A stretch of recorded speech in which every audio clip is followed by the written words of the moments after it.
But I mean, did she end up being tougher than even you imagined? Yeah, especially on the ground. Like, I thought I was going to dominate her on the ground, but she, you could tell that they worked basic fundamentals, like not getting trapped in that, in crazy funky moves, and like I said, she was very flexible, athletic, so it was hard to kind of twist her. But yeah, that second round, then I started, once I went back to basics and just got the basic side control, leg stable, then that's when I started feeling confident. Obviously, this is a partisan crowd for you. I mean, we probably had the largest pop of the night. I mean, what did that mean for you to be able to have so much support here? It's very emotional. I actually was like tearing up in my walkout in the back. I was tearing up, when I heard the crowd. So it was very emotional, but I don't let it get in the way of my fighting. It's almost a sense of relief when I do kind of get it out. So it felt good when I did start crying a little bit. Then I was like, okay, like this is it. This is good. I'm getting it out of my system. Let's do this. What did it mean for you to have BJ Penn in the crowd watching you? Oh my gosh, I was totally starstruck earlier. So this was maybe around 3:30, 4 o'clock. I got hungry, so I went down to the lobby, and already I'm super annoyed. I mean, because I'm trying to get in the zone, and everybody's coming up to me asking for pictures, and I'm just trying to get food and like go straight up to my room. And then Rich, the matchmaker, he comes up and he's like, "Hey Ilima, one of my friends really wants to meet you." So I'm just like, and I turn around and it's BJ. I'm like, "Oh my gosh, BJ Penn, hi!" So I totally fangirled over him. That's the first time I met him ever, and so yeah, totally fangirled. I asked for a picture, and then actually after I armbarred her, I got up and I was looking for my scholarship recipients, the two girls, because they were sitting cage side, so I'm looking for them, and I was walking around the cage, and then I saw BJ, and BJ looked at me, pointed at me, and I'm just like, yeah, BJ! So it was a really cool connection. Ilima, going back to the fight, you were talking a lot about you didn't feel enough opponents put forward pressure on her. Yes. She kind of tried to do a little bit of the opposite. Did that surprise you? And I guess what kind of adjustments did you feel in the second first? No, like I didn't really go into this even knowing what she was gonna do, so I was kind of just ready for anything. But my corner, they yelled over. He's like, she doesn't like getting hit. She doesn't like it. And I could tell because, as soon as she would try to do a little leg kick, and I would just step in with an overhand left. And I hit her a few times, and yeah, she backed up and was hesitant after that. So, I mean, I knew that as long as I just kept throwing, she could hit me with anything, but my shots were landing harder than she was. As an opponent during the way, obviously you guys had that moment with the flowers. Did you feel on your part any animosity or anything, or just what was your thought on her doing everything like that? Oh, I thought she was adorable. Like, I think she was so cool and so cute. We have a really good relationship with her team, the Grassos, so it was nothing but good vibes this entire fight week. And yeah, I was so happy that she did bring a little bit of her culture in, because obviously, I always bring my culture in. So it was very cool. It was like a cultural exchange, and which I think is beautiful. That's what I live for. That's So I just think I wish more fighters would kind of be like that. Just nothing but good vibes and support each other, and no animosity at all whatsoever. Do you want to talk about the other? Did you manage to see the other fight when you were warming up or not? Yes, I did. So they had the same thing this week as well, and it did stand out to a lot of us how the four of you were kind of brilliant athletes and professional fighters this week, and women. And I don't know if that resonates with you, as that's the template you want to set. 100%. And even with all the other ladies, Carrie, Tiani, everyone, it was really cool. At least I felt that we had this camaraderie, and this resilience together. And so I talked to all of them. We took pictures. We were asking each other like, "How's your weight going?" And I felt like it wasn't anything competitive either. Like, we weren't trying to be nosy. Like, "Oh, like, how much do you have?" It was like really like, "How are you doing? Are you okay? Do you need anything?"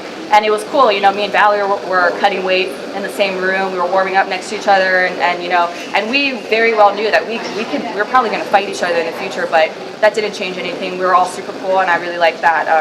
Again, that camaraderie and that girl power, we all had this week. She's very experienced. Yes. It is likely that you'll fight her next. Yeah, Gwen? What have you got to do against her? What are you going to have to really up your game?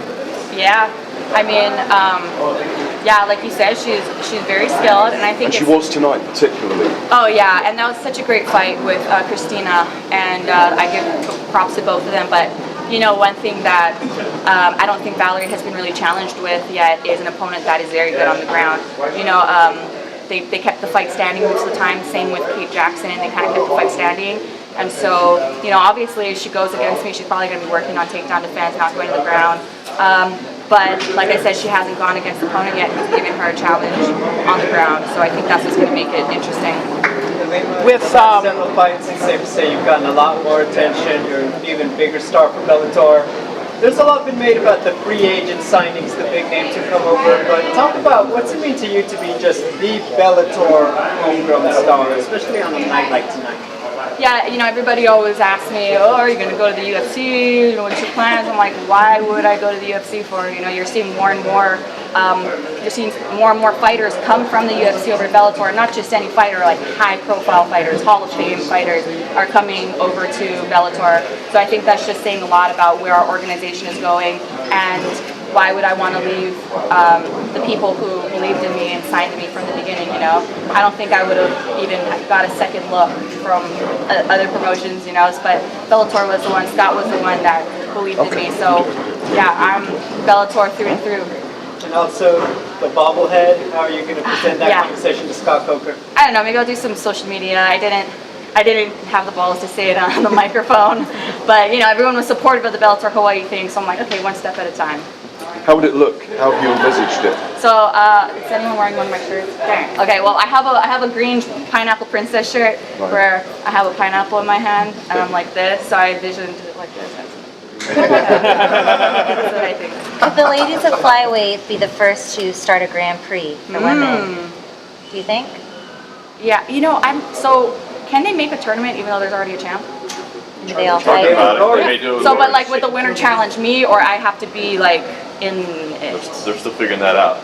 Yeah. Could be a tournament belt or something like that too. Okay, but would I still remain champion even though? Every time you win. I don't know. That seems like a lot of work. I like the path of least resistance, you know. So we'll see. I mean, that would be cool. I think that would, like I said, the division's really deep and it's kind of, you know, up for grabs as far as contenders go. So that'd be cool.